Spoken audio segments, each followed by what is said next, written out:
All and welcome back to the Flamengo flyover. আজকে আমরা এই মুহূর্তে রয়েছি চার্চে, কারণ আজকে 25 ডিসেম্বর মানে ক্রিসমাস। তো সবাইকে জানাই মেরি মেরি হ্যাপি ক্রিসমাস।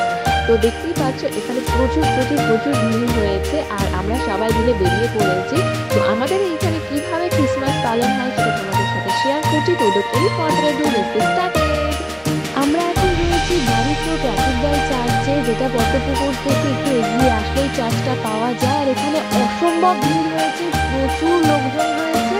ভিতরে গিয়ে দেখি কি হয় না হয়, কারণ এই ভিড়ের মধ্যে ব্লগ করাটা ইম্পসিবল হয়ে যাচ্ছে। আর পাশেই হচ্ছে প্রোগ্রাম। তো পুরো ভিডিওটা তোমাদের সাথে শেয়ার করছি, তো চলো দেখতে থাকো আর সঙ্গে থাকো।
তো আমরা এখন ঢুকছি চার্চের মধ্যে, আর চার্চের মধ্যে খুব সুন্দর করে সাজিয়েছে, তোমরা দেখতেই পাচ্ছ। আর আমিও তোমাদের সাথে সাথে দেখছি, কারণ সুন্দরভাবে সাজিয়েছে। আর এই যে জায়গাটা তৈরি দেখা যাচ্ছে, যে লোকজন হেঁটে যাচ্ছে, এইটা মেনলি এখানে বসার জায়গা থাকে। তো সেটা তুলে দিয়ে এখন যাতায়াতের রাস্তা করে দিয়েছে, যাতে খুব একটা বেশি ভিড় না হয়, কারণ বাইরে প্রচুর ভিড় হয়েছে, সেই জন্য এরকমভাবে ব্যবস্থা করা রয়েছে। তো দেখা যাক সামনে আর কীভাবে সাজানো হয়েছে। তো তোমাদের সাথে শেয়ার করছি, আর দেখতে পাবো।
পদ্মপুকুরের চার্চটা আমাদের ঘোরা হয়ে যাওয়ার পরে আমরা এখন চলে এসেছি শিবানী পীঠের এখানে একটা চার্চ আছে সেই চার্চে।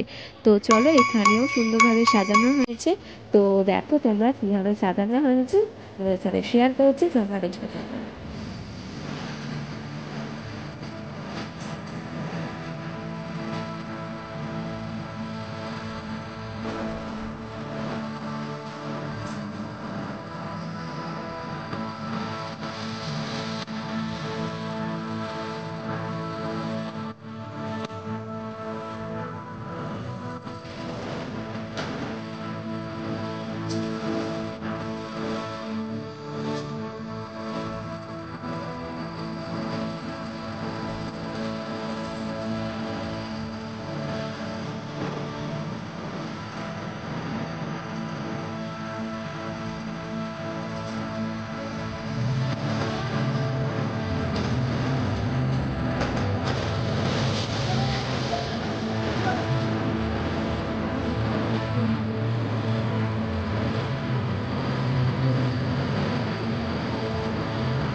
ভিডিওটা যদি তোমাদের ভালো লেগে থাকে তাহলে একটু লাইক, শেয়ার আর subscribe to my channel the flamingo fly. আর আবার অন্য কোনো দিন, অন্য কোনো সময়, অন্য কোনোভাবে আবার তোমাদের সাথে ব্লগ নিয়ে আসবো। তো এখনকার মতো বাই, আর wish you merry merry happy Christmas.